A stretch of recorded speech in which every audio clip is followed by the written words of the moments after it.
bruise on Ethan Walker's ribs was 4 days old and still tender. He pressed his fingers against it gently while standing in front of the bathroom mirror, watching the purple-yellow stain spread across his skin like spilled paint. It wasn't the worst one he'd gotten this year. That honor went to the black eye in February, courtesy of the same person who'd given him this one. Brandon Hutchins, senior class president, star quarterback, and Ethan's personal nightmare for the past 3 years. Ethan pulled his shirt back on carefully and checked his reflection. 17 years old, thin and pale, with dark hair that fell across his forehead, and glasses that were always sliding down his nose. He looked exactly like what he was, a kid who spent more time in the library than the gym, who preferred coding to football, who'd rather die than speak in front of the class. An easy target. Brandon had recognized that the first day of freshman year and had been making Ethan's life hell ever since. It was late May in Harrisburg, Pennsylvania, and graduation was 2 weeks away. Ethan had been counting down the days like a prisoner, marking time on a cell wall. 2 more weeks, and he'd be done with this place, done with Brandon, done with pretending that high school was anything other than an endurance test he'd barely survived. He'd been accepted to Penn State for computer science, had a partial scholarship, and his dad was helping with the rest. College would be different. College had to be different. Ethan's father, Michael Walker, was waiting in the kitchen when Ethan came downstairs. He was a big man, over 6 feet tall with broad shoulders and hands that looked like they could bend steel. He worked construction, had for 20 years, and it showed in every line of his body. But his eyes were kind, and when he looked at Ethan, there was nothing but love and concern. "You okay?" Michael asked. He was drinking coffee from a mug that said "World's Best Dad," a Father's Day gift from 5 years ago that he still used every morning. "I'm fine." "That's not what I asked." Michael set down his mug. "I asked if you're okay." Ethan hesitated. He'd been hiding the bullying from his father for 3 years, making excuses for the bruises, the torn clothes, the days he came home looking like he'd been through a war. Not because he thought his dad wouldn't care. Michael would care too much. He'd want to fix it, to confront Brandon or his parents or the school, and that would just make everything worse. "It's almost over," Ethan said quietly. "Just 2 more weeks." Michael studied his son with an expression Ethan couldn't quite read, then he nodded slowly. 2 more weeks. But Ethan, if something happens, if someone hurts you again, I need you to tell me. Please." "I will." It was a lie, and they both knew it. But Michael let it stand because sometimes that was all a father could do, trust that his son would reach out when he was ready and be there to catch him when he fell. Ethan drove to school in the old Ford pickup his dad had given him for his 16th birthday. It ran rough and burned oil, but it was his, and it meant freedom. He pulled into the student parking lot and sat for a moment, gathering his strength for another day. Through the windshield, he could see Brandon and his crew standing near the entrance, laughing about something, owning the space the way they always did. Brandon was tall and broad-shouldered, with the kind of easy confidence that came from never being afraid, never being small, never being anything but exactly what the world wanted you to be. Ethan got out of the truck and headed for the side entrance, trying to make himself invisible, but Brandon saw him. Brandon always saw him. "Hey, Walker," Brandon's voice carried across the parking lot. "Where you going?" "Come say hi to your friends." Ethan kept walking. If he could just get inside, get to his locker, get to class. A hand grabbed his backpack and yanked him backward. Ethan stumbled, nearly fell, caught himself against a car. Brandon was there, grinning, his friends forming a loose circle around them. "I said, come say hi," Brandon repeated. "That's not polite, ignoring people." "Leave me alone, Brandon." "Or what?" Brandon shoved him, not hard enough to knock him down, just hard enough to make him stumble. "What are you going to do about it? Run to your daddy? Oh, wait, I forgot. Your daddy's just a construction worker. My dad owns half this town. Who do you think people are going to believe?" It was true. Brandon's father, Richard Hutchins, owned a chain of car dealerships and sat on the school board. He donated to every political campaign, every charity event, every school fundraiser. The Hutchins name was carved into plaques all over town. Brandon could do whatever he wanted, and nothing would ever happen to him. They both knew it. "I don't want any trouble," Ethan said, hating how small his voice sounded. Then you shouldn't exist, Brandon said. He grabbed Ethan's glasses off his face and held them up, examining them. These are pretty ugly. Maybe I should do you a favor and get rid of them. Give them back. Say please. Ethan reached for his glasses, and Brandon held them higher, laughing. His friends were laughing too, enjoying the show. Ethan felt rage and helplessness warring in his chest. He wanted to fight back, wanted to punch Brandon in his perfect face, wanted to make him hurt the way Ethan had been hurting for 3 years, but he was smaller, weaker, outnumbered. Fighting back would just mean more bruises, more humiliation. Please, Ethan said, the word tasting like ash. Give them back. Brandon tossed the glasses on the ground. Oops, Butterfingers. Ethan knelt to pick them up, checking for damage. One lens was scratched, but they were mostly intact. When he stood up, Brandon and his crew were already walking away, still laughing. Ethan put his glasses back on and headed into school, his hands shaking with suppressed anger. He made it through first period, then second. At lunch, he sat alone in the corner of the cafeteria, eating a sandwich and reading a book about programming. He'd learned to make himself small, to take up as little space as possible, to be forgettable. Most days it worked. Today wasn't most days. Brandon came up behind him and knocked the book out of his hands. What you reading, nerd? Ethan didn't answer. He just picked up the book and kept his eyes down. I'm talking to you. Brandon grabbed the back of Ethan's chair and tilted it backward. Ethan grabbed the table to keep from falling. You think you're better than everyone else? Think you're so smart? I don't think anything. I just want to be left alone. Well, that's too bad, because I don't want to leave you alone. Brandon leaned close, his voice dropping to a whisper that somehow felt more menacing than shouting. You're nothing, Walker. You're nobody. And when we graduate, you're going to go to some nobody college and have a nobody life, and I'm going to go to state on a football scholarship and be somebody. That's just how the world works. He shoved the chair forward hard, and Ethan's ribs hit the edge of the table. The bruise from 4 days ago screamed in protest. Ethan bit down on his lip to keep from crying out, tasting blood. Brandon walked away laughing, and Ethan sat there trying to breathe through the pain. Around him, other students had watched the whole thing. None of them said anything. None of them ever did. That was almost worse than the bullying itself, the silence, the complicity, the way everyone just accepted that this was how things were. After school, Ethan drove home slowly, his ribs aching with every breath. He pulled into the driveway and sat in the truck for a long moment, trying to compose himself. Through the living room window, he could see his father on the couch, watching TV. Safe. Home. 2 more weeks. Ethan got out of the truck and headed inside. Michael looked up when he entered, and his expression immediately shifted from casual to concerned. What happened? Nothing. Ethan, I said nothing. The words came out sharper than Ethan intended. He saw his father flinch, saw the hurt in his eyes, and felt immediately guilty. I'm sorry. I need to be alone for a while. He went upstairs to his room and closed the door. He lay down on his bed carefully, favoring his injured ribs, and stared at the ceiling. 2 more weeks. He could survive 2 more weeks. He'd survived 3 years. What was 14 more days? But as he lay there, something inside him finally broke. Not dramatically, not with tears or screaming, just a quiet crack, like ice splitting under pressure.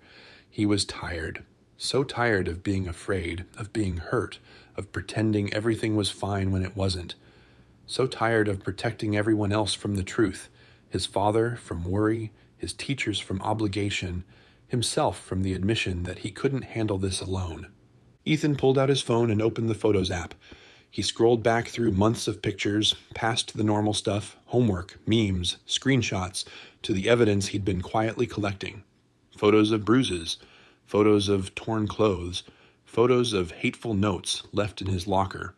He'd been documenting everything, some part of him knowing that eventually he might need proof, might need to show someone what was really happening. He looked at the photos for a long time. Then he got up, walked downstairs, and found his father still on the couch. Michael looked up, and whatever he saw in Ethan's face made him immediately turn off the TV. Dad, Ethan said, I need to tell you something. Michael Walker sat at the kitchen table, his hands clasped in front of him so tightly his knuckles were white. Ethan had just finished telling him everything. 3 years of bullying, condensed into 20 minutes of painful honesty. He'd shown his father the photos, the evidence, the proof that this wasn't just kids being kids or normal high school drama. This was sustained harassment. This was assault. When Ethan finished talking, Michael was quiet for a long time. Then he said, very carefully, "Why didn't you tell me sooner?" "Because I knew you'd want to fix it. And I didn't think it could be fixed." Everything can be fixed. Not this. Brandon's dad owns half this town. His family donates to everything.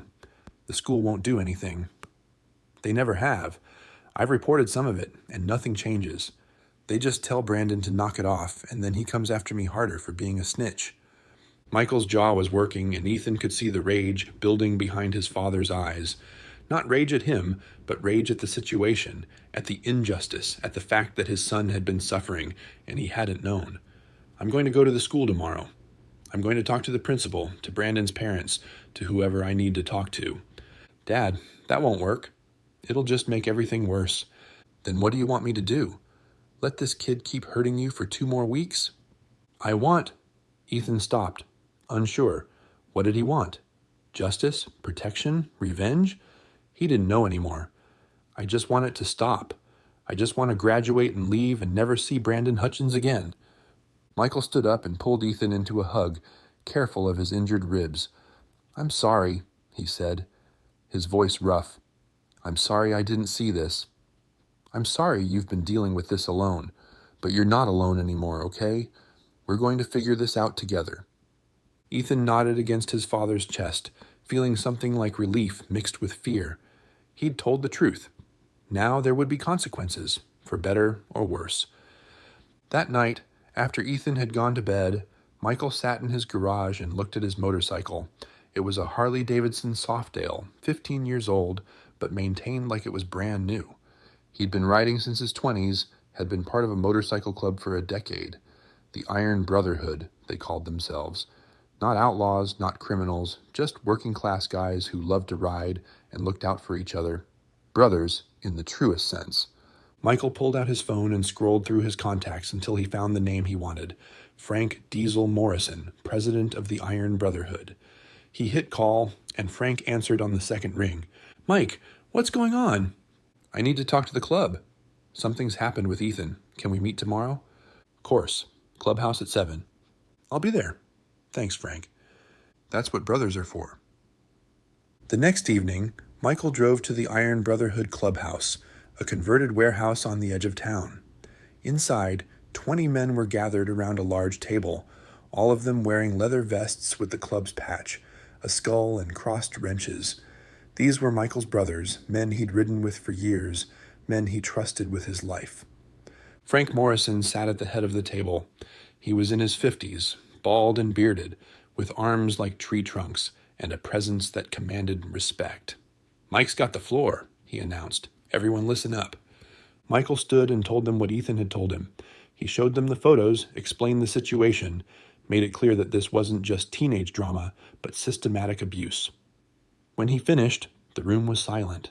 Then Frank said, "This kid, Brandon, his family's got money? His father owns Hutchins Auto Group, sits on the school board, so the school won't do anything. But they haven't so far. And graduation's in 2 weeks? Yeah." Frank leaned back in his chair, thinking. Around the table, other members were exchanging looks, having silent conversations. Finally, Frank said, "Here's what we're going to do. We're going to make sure Ethan gets through these next 2 weeks safe, and we're going to make sure this punk Brandon understands that his daddy's money doesn't protect him from everything." "I don't want anything illegal," Michael said quickly. "I don't want anyone getting arrested or the club getting in trouble." "We're not going to do anything illegal," Frank said. "We're just going to remind some people that actions have consequences. The legal way." He smiled, and it wasn't a nice smile. "Trust me, we know how to handle bullies." Over the next week, the Iron Brotherhood put their plan into motion. First, they did research. They found out Brandon's schedule, his habits, where he went after school. They found out about his father's business, his mother's charity work, the family's reputation in the community. They gathered information the way you'd gather ammunition, preparing for a campaign. Then they started making their presence known. Members of the club began showing up at places Brandon frequented, not threatening, not confrontational, just present. At the coffee shop where Brandon got his morning drink, there'd be 3 bikers sitting in the corner. At the gym where he worked out, there'd be club members using the equipment. At the pizza place where he hung out with friends, there'd be Iron Brotherhood vests visible at the bar. Brandon noticed. How could he not? He mentioned it to his friends, to his parents, but what was there to complain about? Bikers drinking coffee wasn't a crime. Working out at a public gym wasn't harassment. The club wasn't doing anything wrong. They were just everywhere. Meanwhile, at school, things changed for Ethan. Michael had gone to the principal with the photos and demanded action. The principal, seeing clear evidence of assault, had no choice but to respond. Brandon was called in, confronted with the evidence, and suspended for 3 days. His parents were furious, not at their son, but at the school for disciplining him. They threatened to pull their donations, to use their influence to get the principal fired. But then, something interesting happened. Richard Hutchins got a visit at his dealership from 3 members of the Iron Brotherhood. They were polite, professional. They said they were in the market for motorcycles, wanted to see what kind of deals Mr. Hutchins could offer them. While they were there, they made conversation, mentioned that they'd heard about his son's situation at school, said they'd seen the photos of what Brandon had done to their brother Mike's kid, said they hoped Mr. Hutchins understood that bullying was serious, that it could ruin lives, that it would be a shame if word got around about what kind of person his son really was. They didn't threaten, didn't have to. The message was clear. Your money and influence protect you from some things, but not from everything. The community that matters, the working people, the ones who buy your cars and support your business, they know what your son did, and they're watching. Richard Hutchins didn't buy any motorcycles that day, but he did have a very serious conversation with his son about behavior and consequences and the fact that graduation was coming up, and it would be really unfortunate if anything else happened to interfere with that. For Ethan, the final week of school was the quietest he'd experienced in 3 years. Brandon left him alone, didn't approach him, didn't speak to him, didn't even look at him. Ethan walked through the halls unmolested, ate lunch in peace, went to his classes without fear. It was surreal, like waking up from a nightmare into a world that made sense. He asked his father what had happened, and Michael just said, "Some people had some conversations, that's all." "What kind of conversations?" "The kind that make bullies realize they're not as untouchable as they think." Ethan wanted to know more, but he also didn't. Whatever his father and his friends had done, it had worked. That was enough. Graduation day arrived warm and clear, the kind of June morning that felt full of possibility. The ceremony was held at the high school football stadium with rows of folding chairs set up on the field and bleachers packed with families. Ethan sat with his graduating class wearing his blue cap and gown, feeling a mixture of relief and anticipation. He'd made it. Against all odds, through all the pain, he'd survived. The ceremony proceeded with the usual speeches about futures and potential and making the world a better place. The principal spoke, then the superintendent, then Brandon Hutchins as class president. Ethan watched Brandon walk up to the podium, watched him deliver a speech about perseverance and character that was so hypocritical it almost made Ethan laugh. Almost. When it came time for diplomas, students were called up alphabetically. Ethan waded through the A's and B's and C's, watching his classmates cross the stage to accept their diplomas and shake hands with the principal. He was nervous for reasons he couldn't quite articulate, some sense that this moment mattered more than it should, that something was about to happen. "Ethan Walker," the principal announced. Ethan stood up and walked toward the stage. As he climbed the steps, he heard something. A sound like thunder, low and rumbling, growing louder. He reached the principal, shook his hand, accepted his diploma, and then he turned to face the crowd. They were coming through the stadium entrance, motorcycles, dozens of them, riding in formation. The Iron Brotherhood, led by Frank Morrison, with Michael Walker riding right behind him. They didn't come onto the field. That would have been disruptive, disrespectful. But they parked their bikes along the fence line, engines rumbling, and the riders stood beside their machines, all wearing their vests with pride. The ceremony paused. Everyone was watching. The principal looked uncertain, like he wasn't sure if this was allowed, but it was too late to do anything about it. The bikers weren't causing trouble. They were just there, present, visible. Frank Morrison raised his hand in a salute, and the other riders followed suit. 20 men, standing at attention, honoring one of their own, honoring Ethan. Michael caught his son's eye and nodded, and Ethan understood. This wasn't just about protection anymore. This was about recognition. This was the club saying that Ethan mattered, that what had happened to him mattered, that he was part of their family and they were proud of him. Ethan raised his diploma high, and the bikers erupted in cheers, their voices carrying across the stadium. The crowd joined in, applauding not just for Ethan, but for the spectacle, the moment, the pure theater of it. And Brandon Hutchins, still sitting with the graduating class, looked small for the first time in his life, small and powerless and irrelevant. The ceremony continued, but the energy had shifted. Parents whispered to each other, asking who those bikers were and what was going on. Students pulled out phones to record video. Brandon's parents sat stony-faced in the bleachers, clearly unhappy, but unable to do anything about it. When the ceremony ended and students filed out to find their families, Ethan was surrounded by his father's friends. They congratulated him, shook his hand, pulled him into rough hugs. Frank Morrison gave him a leather vest, junior size, with a patch that read, Iron Brotherhood Honorary Member. "You're one of us now," Frank said. "That means something. That means if you ever need anything, anywhere, you call. We're your family." Ethan put on the vest, feeling its weight. He looked at his father, who was standing back and watching with tears in his eyes. Michael had done this, had called in his brothers, had organized this moment, had made sure that Ethan's graduation wouldn't just be about surviving, it would be about triumph. "Thank you," Ethan said, his voice cracking. "All of you, thank you." "You don't thank family," Frank said. "You just pay it forward when someone else needs help." The celebration moved to the clubhouse, where the Iron Brotherhood threw a party in Ethan's honor. There was food and music and stories, the kind of genuine celebration that came from people who understood what it meant to overcome adversity. Ethan's classmates weren't there. He hadn't invited any of them, but he didn't mind. These people, his father's brothers, were the only family he needed right now. Brandon Hutchins didn't come to the celebration. He went home with his parents, and there was a long, uncomfortable conversation about reputation and behavior and consequences. Richard Hutchins had spent the week since the biker's visit doing some soul-searching. He'd looked at his son, really looked at him, and hadn't liked what he saw. A bully, an entitled kid who'd hurt someone weaker, because he could, because he'd never been taught that power came with responsibility. That conversation marked a turning point for Brandon. Not immediately. Change never happened that fast, but it planted a seed. Years later, he would look back on his graduation day and remember the sound of those motorcycles, remember the moment when he realized that money and influence only protected you from official consequences, not from moral ones. The community knew what he'd done, and some people like the Iron Brotherhood, cared about justice more than they cared about his father's checkbook. For Ethan, the summer after graduation was transformative.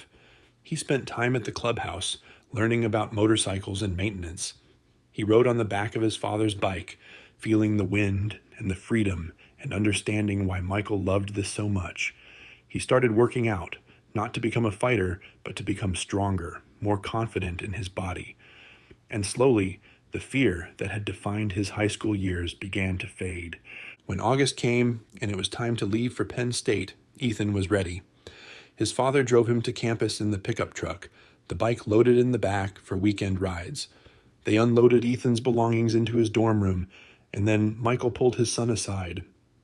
"I'm proud of you," Michael said. "Not just for graduating, but for telling me the truth, for trusting me to help. That took more courage than fighting back ever would have. I couldn't have done it without you, without the club. That's the point. You're not supposed to do it alone. That's what family is for." Michael handed Ethan a photograph. It showed the moment at graduation when the Iron Brotherhood had raised their hands in salute, Ethan standing on the stage with his diploma held high. "Remember this. Remember that you're never alone and you're never powerless.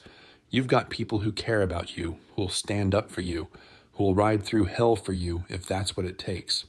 Ethan looked at the photograph, at the pride on his father's face, at the row of bikers standing in solidarity. "I won't forget," he said. College was everything Ethan had hoped it would be. He found his people, other students who loved coding and gaming and late-night philosophical discussions.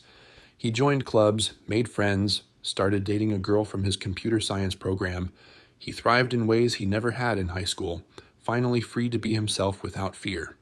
But he didn't forget where he came from or who had helped him get there. He went home for Thanksgiving and Christmas, attended Iron Brotherhood events, became a fixture at the clubhouse. The members watched him grow from a scared, bullied kid into a confident young man, and they took pride in that transformation. They'd done something that mattered. They'd protected someone who needed protecting. During Ethan's sophomore year, he got a message on social media. It was from Brandon Hutchins. Ethan almost deleted it without reading, but curiosity got the better of him. The message was short. "I'm sorry for what I did to you in high school. I was a terrible person. I'm trying to be better. I don't expect forgiveness, but I wanted you to know that I regret it." Ethan stared at the message for a long time. He thought about responding, about accepting the apology or rejecting it, or just ignoring it entirely. In the end, he wrote back, "I appreciate you saying that. I hope you mean it." Brandon never responded, and Ethan never reached out again. But the apology, inadequate as it was, gave him a sense of closure. Brandon had recognized what he'd done. That was more than most bullies ever managed. Years passed. Ethan graduated from Penn State with honors, got a job at a tech company in Philadelphia, moved into his own apartment. He bought his own motorcycle, a Harley like his father's, and joined weekend rides with the Iron Brotherhood when he came home to visit. He never became a full member. He was on a different path, a different life, but he was always welcome, always family. And he paid it forward, just like Frank had told him to. When he heard about other kids being bullied, he spoke up. When he saw injustice, he acted. He donated to anti-bullying programs, mentored younger students, used his story to help others understand that asking for help wasn't weakness, it was survival. On the 5th anniversary of his graduation, Ethan drove home to Harrisburg and went to the Iron Brotherhood clubhouse. There was a party happening, some member's birthday, and the place was packed with bikers and their families. Ethan found his father sitting outside, working on someone's bike. "Hey, Dad." Michael looked up and grinned. "Hey, kiddo, what brings you home?" "Just wanted to see you and the club. Say thanks." "For what?" "For everything. For graduation, for showing up when I needed you, for teaching me what it means to be part of something bigger than yourself." Michael set down his tools and wiped his hands on a rag. "You know what the best part of that whole thing was? Seeing you stand up on that stage with your diploma, seeing the look on your face when you realized you'd made it. That's what it was all about. Not scaring some punk kid or making a statement. Just making sure you got to have that moment." I think about that day a lot, about how different my life might have been if you and the club hadn't stepped in. We all need people to step in sometimes. The trick is recognizing when to ask for help and being willing to give it when someone else needs it. They sat together in comfortable silence, watching the sun set over the clubhouse. Inside, laughter and music drifted through the open windows. Ethan thought about the kid he'd been 5 years ago, scared, hurt, alone. And he thought about the man he'd become, strong, confident, surrounded by people who cared about him. The difference between those two versions of himself was the people who'd chosen to see him, to protect him, to show him that the world held more kindness than cruelty. His father, the Iron Brotherhood, strangers who'd become family. "I want to do something," Ethan said suddenly. "I want to start a program, something that connects bullied kids with mentors, people who can help them navigate the situation, maybe through the club, or maybe something separate. But I want to use what happened to me to help other people." Michael smiled. "That's a good idea." "A really good idea. The club would support that, I think. Frank's always talking about ways to give back to the community." "Will you help me set it up?" "Of course. That's what family does." They went inside together, and Ethan found Frank and pitched his idea. The club president listened carefully, nodding along, and when Ethan finished, Frank said, "I like it. Let's call it the Brotherhood Project. We'll partner with schools, connect kids who are struggling with mentors who can help. Bikers make good mentors. We look scary, but we've got big hearts." The Brotherhood Project launched 6 months later. It started small, just a handful of mentors working with kids at local schools. But word spread, and the program grew. Other motorcycle clubs heard about it and wanted to start their own chapters. Within 2 years, the Brotherhood Project had expanded to 5 states, helping hundreds of kids who were dealing with bullying, family problems, or just needed someone to believe in them. Ethan ran the program from Philadelphia, coordinating with chapters and mentors, handling the logistics. It was volunteer work on top of his full-time job, but he didn't mind.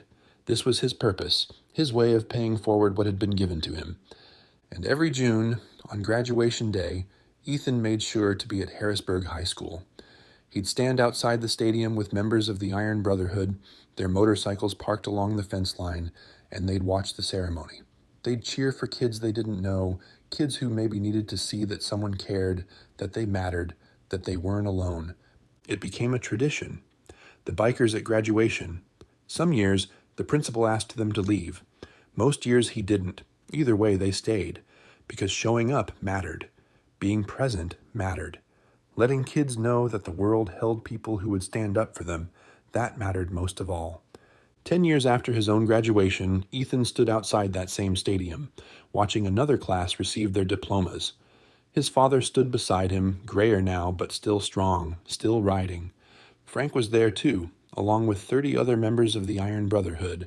They'd grown over the years, the club expanding as more men and women joined who believed in the code. Protect the vulnerable, stand up to bullies, be there when it counts. The principal called names and students crossed the stage. Ethan didn't know any of them personally, but he knew what some of them were going through. The Brotherhood Project had connected him with 3 kids at the school who were dealing with bullying. He'd matched them with mentors, helped them navigate the system, made sure they weren't alone. 2 of them were graduating today, and Ethan wanted to be there to see it.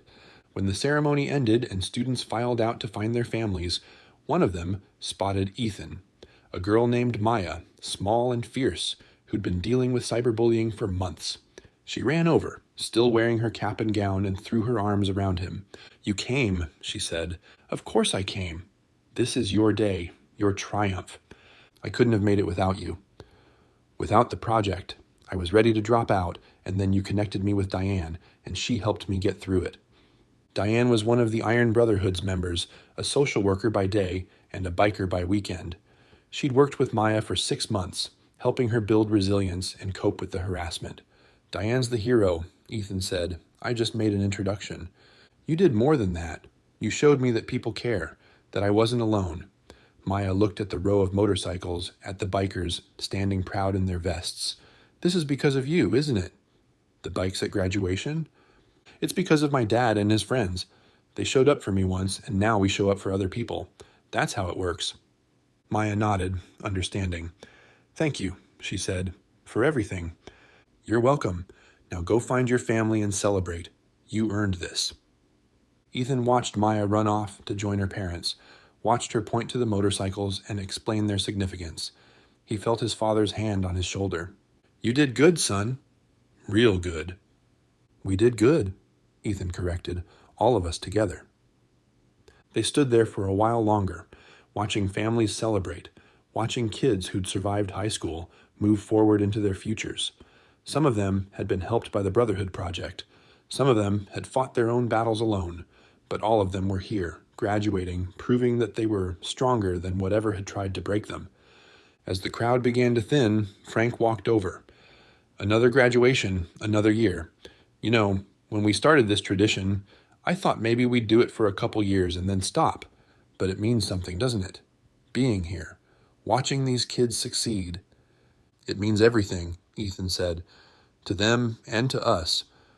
Your dad told me about a kid we're helping now, sophomore, getting bullied by some jackass on the football team. Says it sounds familiar.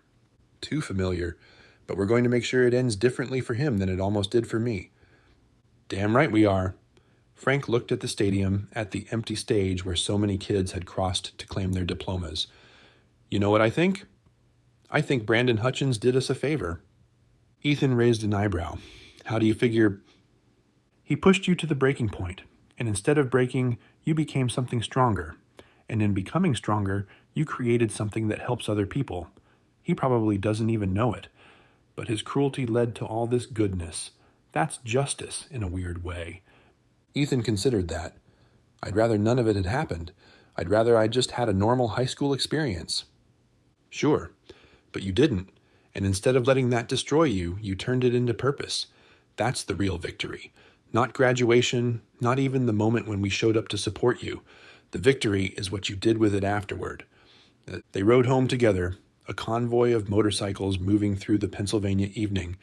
Ethan rode his own bike now, comfortable and confident in a way that 17-year-old version of himself could never have imagined. He thought about that scared kid, about the bruises and the fear and the feeling of hopelessness. And he thought about what came after.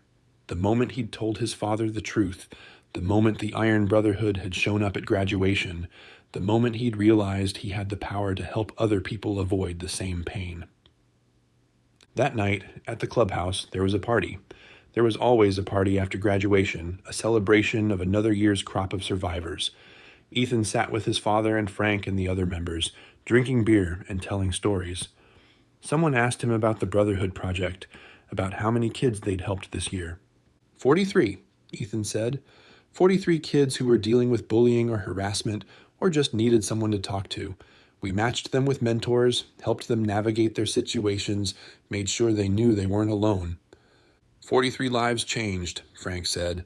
That's not nothing. It's everything, Michael said quietly. He looked at his son with unmistakable pride. That's everything. As the night wore on and the party wound down, Ethan found himself standing outside the clubhouse, looking up at the stars. 10 years ago, he'd been a kid who couldn't see beyond the next day, couldn't imagine a future where he was happy and whole. Now he was here, successful, purposeful, surrounded by family both blood and chosen. He heard footsteps behind him and turned to see his father. You okay? Michael asked. Yeah, just thinking about how far we've come, how different things are now. They're different because you had the courage to tell me the truth. Everything else flowed from that one moment.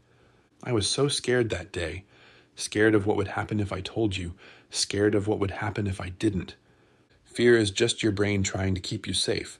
Sometimes the bravest thing you can do is ignore it and trust that people will catch you when you fall. You caught me. Of course I did. You're my son. That's what fathers do. Michael pulled Ethan into a hug. I love you, kiddo.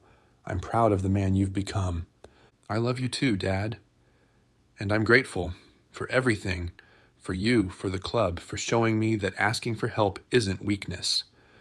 They stood there for a moment, father and son, bound together by love and shared experience. Then Michael stepped back and said, Come on, let's get back inside. Frank's about to start telling his story about the time he rode through a hurricane, and you know how good that one is. Ethan laughed and followed his father back into the clubhouse, into the warmth and noise and brotherhood that had saved his life and shaped his future. He was home. He was family. He was exactly where he belonged. And somewhere out there, a high school sophomore was dealing with a bully, feeling hopeless and alone. But tomorrow, he'd get a call from the Brotherhood Project. Tomorrow, he'd be matched with a mentor who understood what he was going through. Tomorrow, he'd learn that he wasn't alone, that people cared, that there was hope. Because Ethan Walker had been that kid once, and he'd survived, and he'd made damn sure that other kids would survive too. That was his legacy. That was his triumph. That was what it meant when the high school bully messed with the wrong kid. His dad's biker friends showed up at graduation, and everything changed forever.